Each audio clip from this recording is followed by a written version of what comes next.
لہو کے پھول حیات اللہ انصاری کا ناول ہے، انقلاب خواجہ احمد عباس کا ناول ہے، بستی انتظار حسین کا ناول ہے، قدرت اللہ شہاب کا یا خدا ناول ہے، ٹھیک ہے؟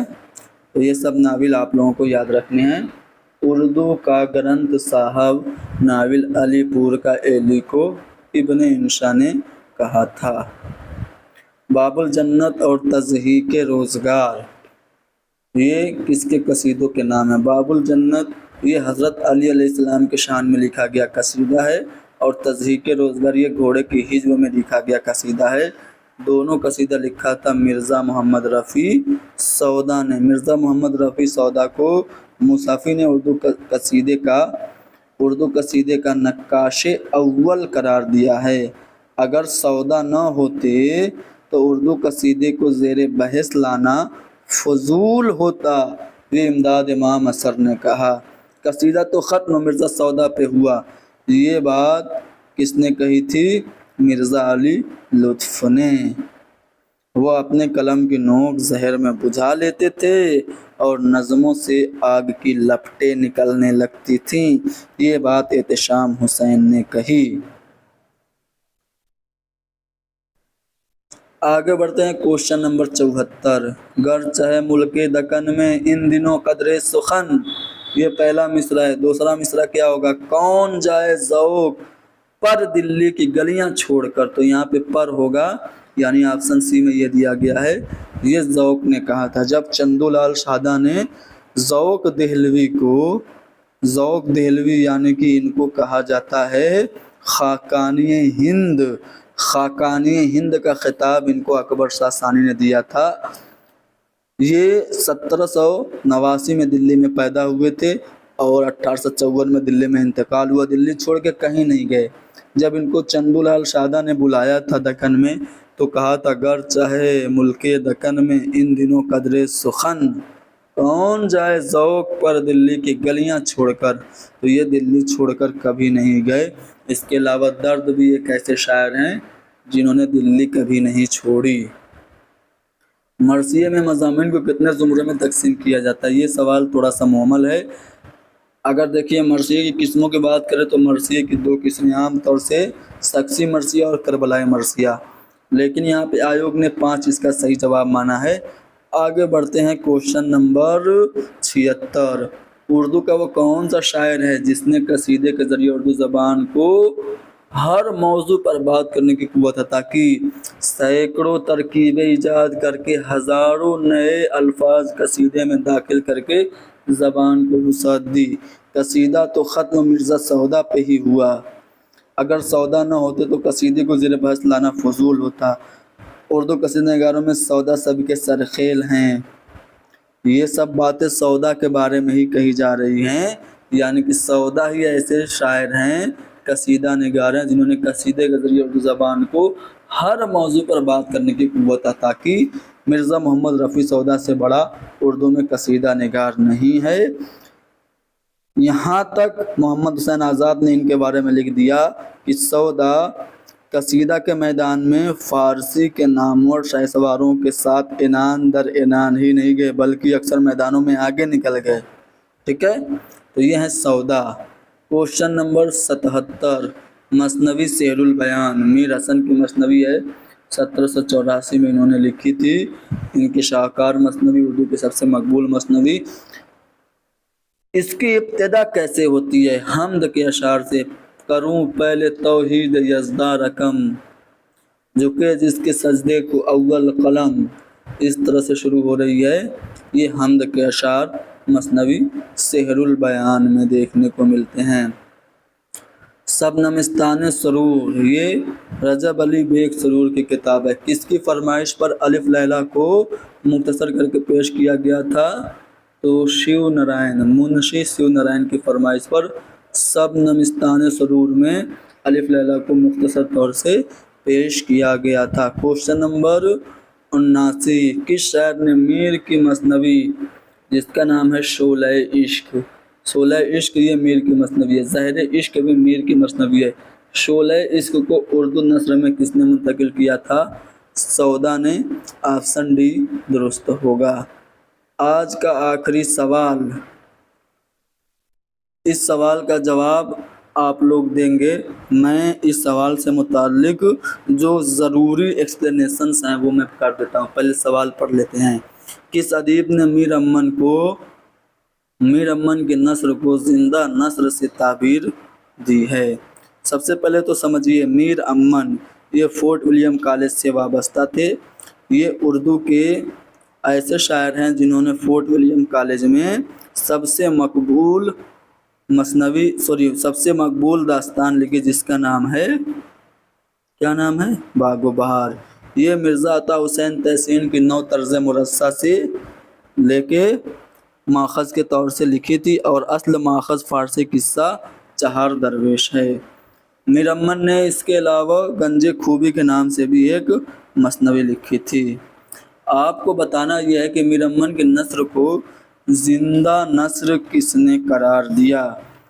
میں آپ کو کچھ باتیں میر امن کی جو داستان ہے باغ و بہار اس کے بارے میں بتا دیتا ہوں۔ باغ و بہار ایک ایسی تصنیف ہے جو مصنف کی زندگی میں ہی انگریزی میں یہ ترجمہ ہو گئی تھی۔ یہ فرانسیسی، پرتگالی اور لاطینی زبان میں بھی اس کا ترجمہ ہوا ہے۔